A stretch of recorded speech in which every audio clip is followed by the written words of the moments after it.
ہاں بتا دیں حضور یہ ہے کہ میں آئس کریم بناتا ہوں نا اپنے کلیے سے، تو اب بات سنیں، ایسی بات نہیں کہ لوگوں کو مشکل پڑ جائے ساری دنیا میں آئس کریم کھانے کے دل چاہنے لگ جائے سب. تو آپ کی ایک زبردست بناتے ہیں آپ آئس کریم؟ جی کچھ بناتا ہے، لیکن آپ کی جو آئس کریم ہے وہ بہت زیادہ ٹیسٹی ہے. اس میں آپ کو کیسا پتا لگا؟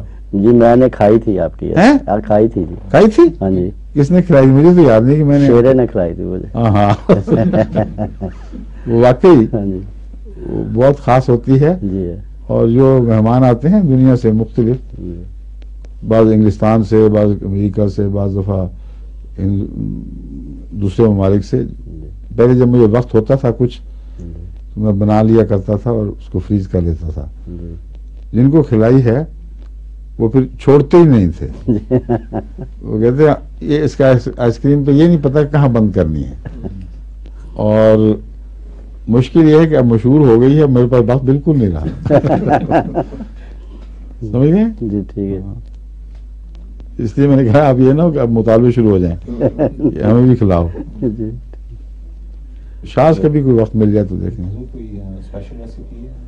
وہ ریسیپی کے ساتھ اس کو کس طرح بنانا ہے یہ بھی ہوتا ہے. ہاں اس کے لیے اندازے ہیں کچھ، وہ دیکھنے پڑتے ہیں. اب یہی ہمارے بچے وغیرہ جو دوسرے بھی ہیں، شیرے کو بھی کہہ دوں کہ یہ بناؤ، نہیں بنتی، کچھ کا کچھ بن جاتا ہے. تو بعض چیزیں ایسی ہیں جو تجربے کے ساتھ ساتھ ایک انداز سکھاتی ہیں، اور وہ جو نظری انداز ہے اس کو فارمولے میں ڈھالنا مشکل ہے. اب یہ کھانا پکاتا ہے، باقی بھی تو کھانا پکاتے ہیں، اس کے ان کے کھانے میں فرق ہے. حالانکہ مسالے وہی ہیں، فارمولے وہی ہیں، پتہ ہے کہ اس طرح بھوننا ہے. تو یہ اندازے ہیں کچھ جو خدا تعالیٰ کی طرف سے کچھ صلاحیت ہوتی ہے. تو یہ ان کو ڈھالنا فارمولوں میں بڑا مشکل کام ہے. ٹھیک ہے. میری ایک راز اس کا اتنا ضرور یاد رکھیں، چربی فیٹ نہیں ڈالتا، اور اکثر وہ ایسے دودھ سے بناتا ہوں جس میں زیادہ فیٹ نہ ہو، اور کریم نہیں ڈالتا. جو بغیر کریم کے دودھ ہے اس کو ہلکا ہلکا گاڑھا کرتا ہوں، تو اس سے جو کریم کا مزہ ہے نا وہ کچھ نہ کچھ اس کے گاڑھے ہونے کی وجہ سے محسوس ہوتا ہے.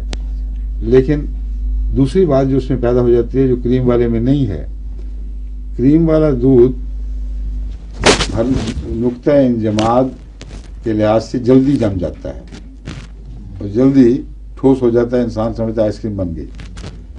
جو جتنا پتلا دودھ ہو اتنا ہی زیادہ ٹھنڈک چاہے گا جمنے کے لیے، اور جلدی پگھلے گا بھی.